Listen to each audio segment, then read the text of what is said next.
外语互动学习指的是透过积极参与和互动的方式来学习外语。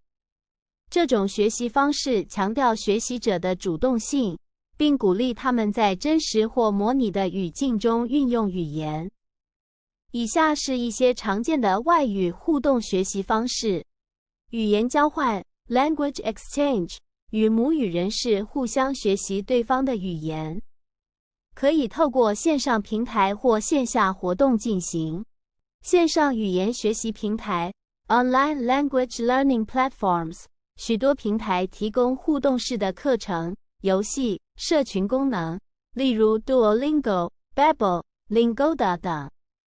语言学习应用程式 （Language Learning Apps） 许多手机应用程式提供互动练习、测验以及语音辨识功能。例如 Memrise、HelloTalk 等。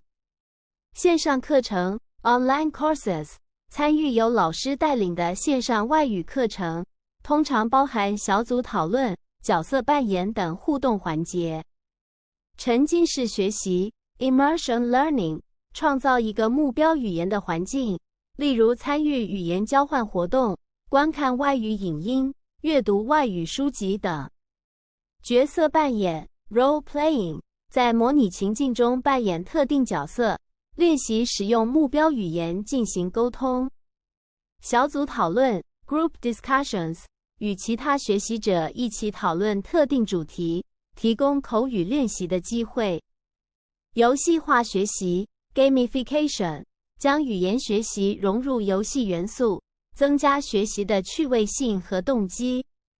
使用 AI 工具Using iTools 一些 AI 工具，如聊天机器人，可以提供及时的语言练习和回馈。外语互动学习的优点包括：提高学习动机和参与度，互动性使学习过程更有趣，更能吸引学习者积极参与；增强口语和听力能力，透过实际运用语言进行沟通，能有效提升口语流利度和听力理解能力，提升语言运用自信心，在互动过程中获得成功经验，有助于建立使用外语的自信心。学习更实用的语言，互动学习通常更注重实际沟通，学习内容更贴近生活应用。